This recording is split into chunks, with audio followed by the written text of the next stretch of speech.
Good morning. Today, we'll talk about what is interview and the types of interview. So first, what is interview? Interview is a procedure designed to obtain information from a person through oral responses or oral to oral inquiries. An interview is a face-to-face conversation between the interviewer and the interviewee, where the interviewer seeks replies from the interviewee for choosing a potential employee. The interview is the most critical component of entire selection process designed to decide if it is an individual should be interviewed further, hired, or eliminated from consideration. It serves as the primary means to collect additional information on an applicant and the basis for assessing an applicant's job, related knowledge, skills, and abilities.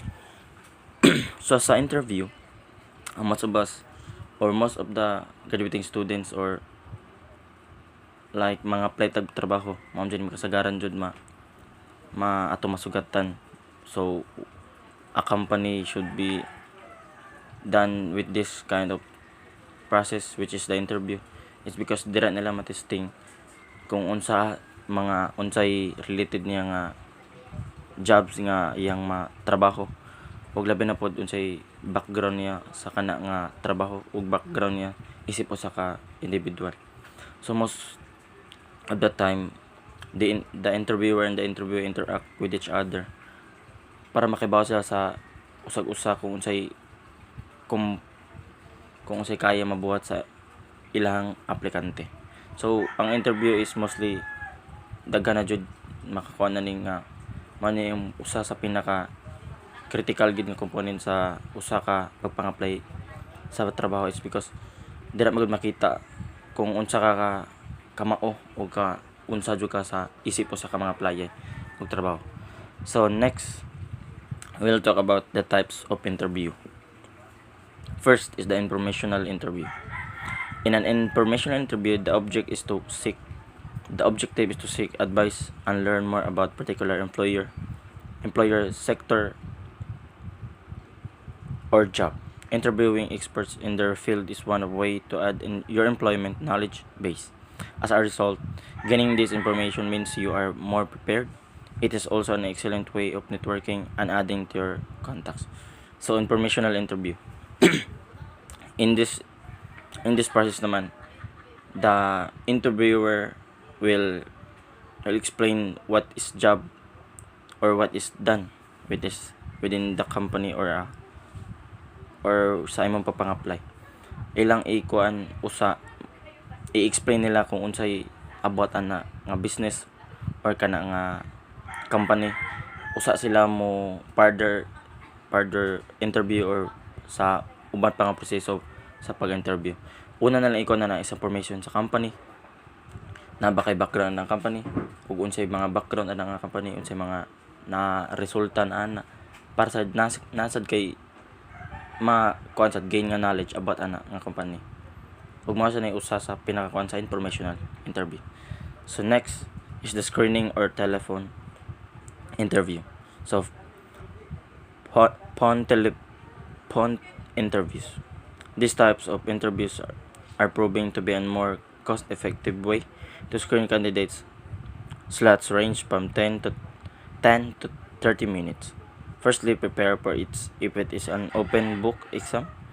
Secondly, make sure you have your CV, the job description, list of preferences, and prepared answers noted in front of you. So, kaning screening or telephone interview is mostly done with it. Nakakuan ko ni sa kanang mga apply kag call center. So, most of them is magkuan sila telephone interview. They want some information about you, if it is you are available or if you're willing to do your work. So they must do some further interviews, and next they will do some interview in their company or their office. So mao dyan ay pinakakuan sad no sa telephone, dira magud nila makabalog sila kung if it is you are really good at it or if you're interested with that particular job, and also nakabalo sila kung bisag wala nila makita ang imong gesture sa pagtabi, dira nila maibaw-an kung unsa jud ka kamausad o mausad kung unsa joy mahimo nimo nga particular job. Number 3, individual interview. Often referred to as personal interview, this is the most common type of interview and is usually held face-to-face at the company's offices. Find out the approximate length of the interview in order to prepare. They range from 30 to 90 minutes. Shorter interviews will mean delivering concise answers that are to the point. On the other hand, longer interviews allow you more time to go into detail and support your answer with examples. So the examples with individual interview is talking with one user at a time face to face, by telephone, or with instant messaging or other computer-aided means. Number 4, small group or committee interview. These types of interviews mean meeting a panel of decision makers at once. This can be daunting and intimidating if you are not well prepared in advance. However, more than one interviewer means efficiency and an opportunity for different opinions of the same answer. Try to build a rapport with each member of the panel and be sure to make eye contact with everyone, not just the person asking the question. It is also worth trying to find out the names and roles of those on the panel. Examples of group interviews are panel interview, group interview. Number 5, the second or on-site interview means you have been successful on the first occasion and they would like to know more. As a result, these types of interviews can be longer, some lasting half or a full day. They often mean meeting 3 to 5 people, which can include human resources, the line manager, office staff, and the head of department. Most importantly, be on the ball and show enthusiasm. Try to find out as much as possible about the agenda for the day, as this will go some way to making you feel less anxious and about the whole process. So the example for this is an on-campus a telephone or first round interview is generally for the purpose of screening applicants. So that's it.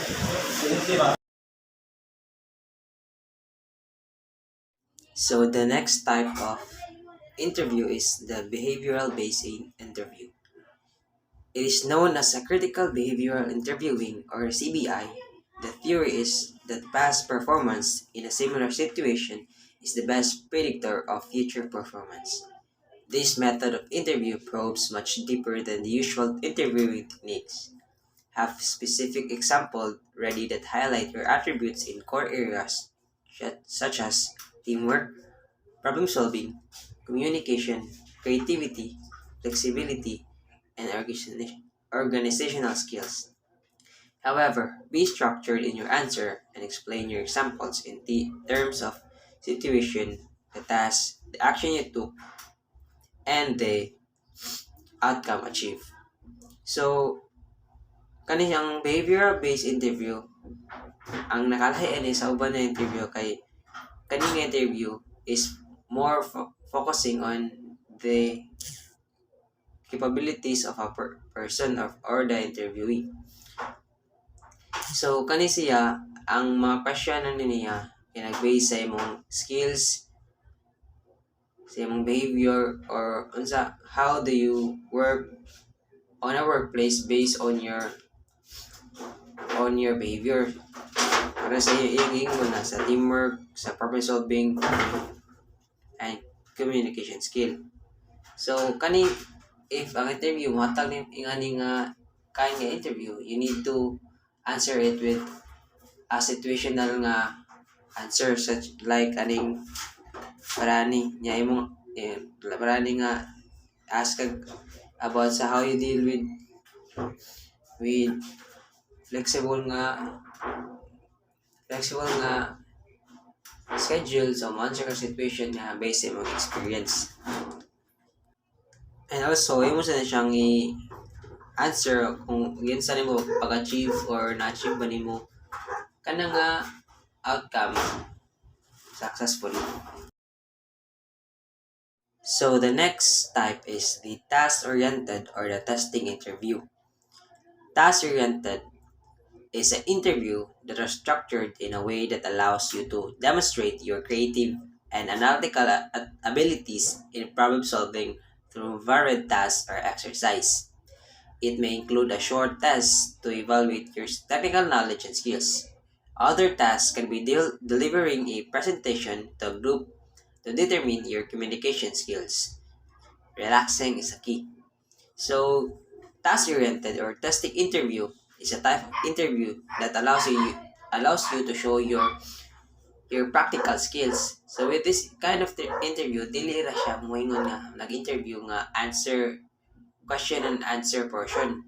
Kaning interview kay mo allows nga mo demonstrate ka sa imong skills and skills o imong mga sa certain nga area or core nga areas nga asa ka maayo. So also mapakita sa ni sa skills ka unsay imong mga abilities or capabilities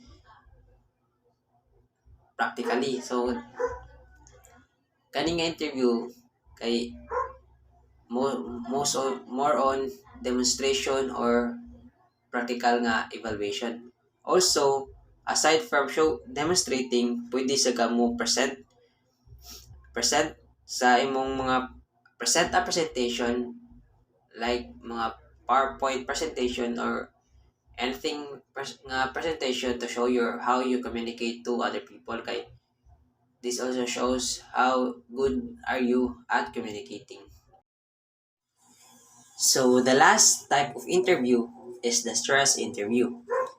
This method of interview is rare and involves the interviewer baiting you to see your response.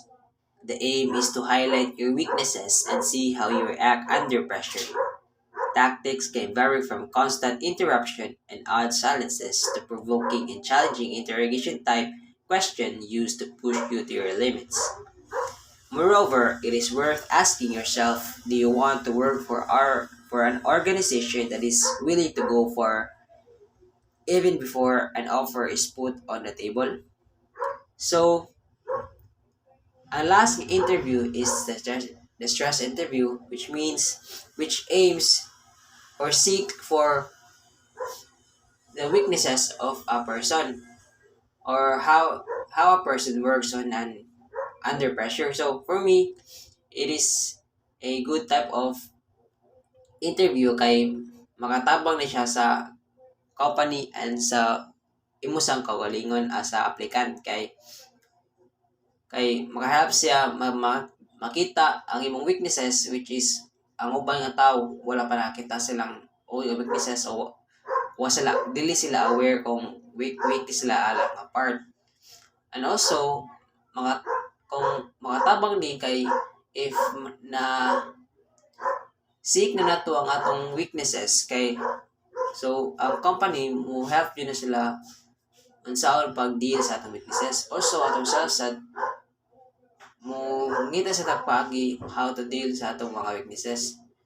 Then also kay kuan sad kanang kanim sa mga weaknesses nato mo dyan ni makakuha sa atong maka-pressure nato sa atong work.